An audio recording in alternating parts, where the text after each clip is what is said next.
Welcome back to another video, everybody. Today in our gospel series, we are going over Matthew chapter 17. Let's get into some Lord's wisdom.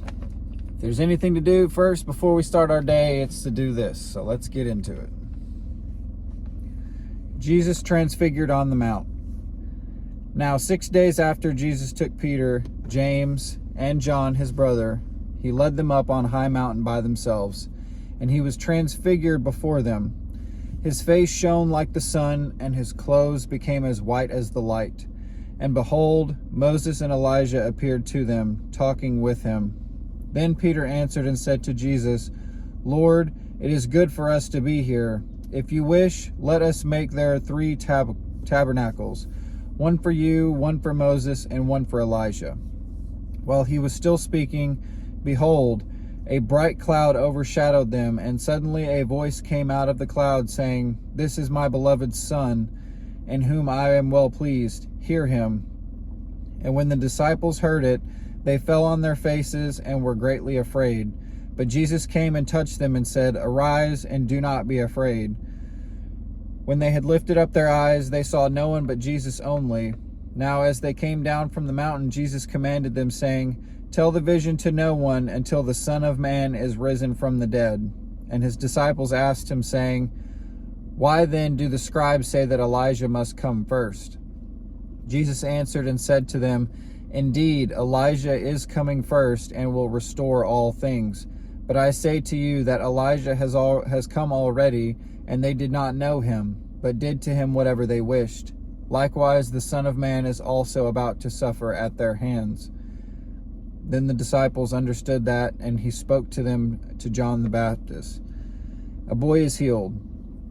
And when they had come to the great multitude, a man came to him, kneeling down to him and saying, "Lord, have mercy on my son, for he is an epileptic and suffers severely, for he often falls into the fire and often into the water. So I brought him to your disciples, but they could not cure him." Then Jesus answered and said, "O faithless and perverse generation, how long shall I be with you? How long shall I bear with you? Bring him here to me."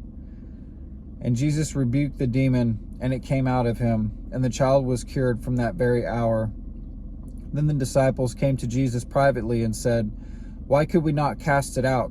So Jesus said to them, "Because of your unbelief. For assuredly I say to you, if you have faith as a mustard seed, you will say to this mountain, 'Move from here to there,' and it will move, and nothing will be impossible for you. However, this kind does not go out except by prayer and fasting." Jesus again predicts his death and resurrection. Now while they were staying in Galilee, Jesus said to them, "The Son of Man is about to be betrayed into the hands of men, and they will kill him, and on the 3rd day he will be raised up." And they were exceedingly sorrowful. Peter and his master pay their taxes.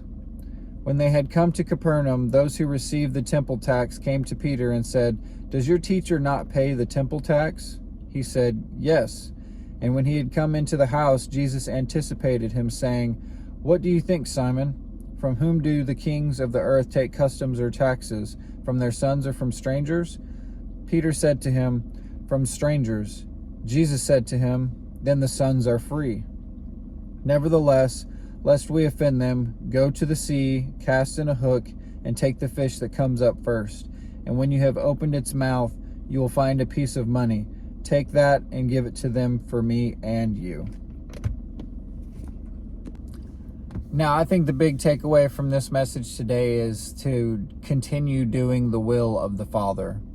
As it says right here, "This is my beloved Son, in whom I am well pleased. Hear him." And that is talking about Jesus. Now, if everyone does the will of the Father, obviously we would have heaven on earth. That is there's no doubting that whatsoever. But every day, whenever we wake up, we must remind ourselves to stay in the Word, to remember what Jesus told us. Remember that when we stay in the Spirit, our life will be fruitful. But whenever we doubt or we let go of that calling, whenever we take our eyes off of Jesus and we take our focus and place it onto earthly things, our life begins to have more turmoil. Now, don't get me wrong. Yes, Jesus and God do allow trials in our life, but that is what forges us into the best version of what He is proud of. In order to stay that way, we must every day take up our cross daily and follow Christ. It is a hard battle. It is something that we have to work through every single day. And in those trials, those are the moments where we need to hunker down and really solidify our faith. Well, you guys, that was Matthew 17. Tomorrow we'll be going over Matthew chapter 18 in our project of Project Tithing Heart. 10 minutes a day. That's all you need. At least 10 minutes to get one whole chapter done. If you do it every single day, I promise your life will start to change. Just keep on doing what you're doing. I have faith in you, and God sees what you're doing when no one else is looking. Remember that. If you didn't already know, you're under His wing.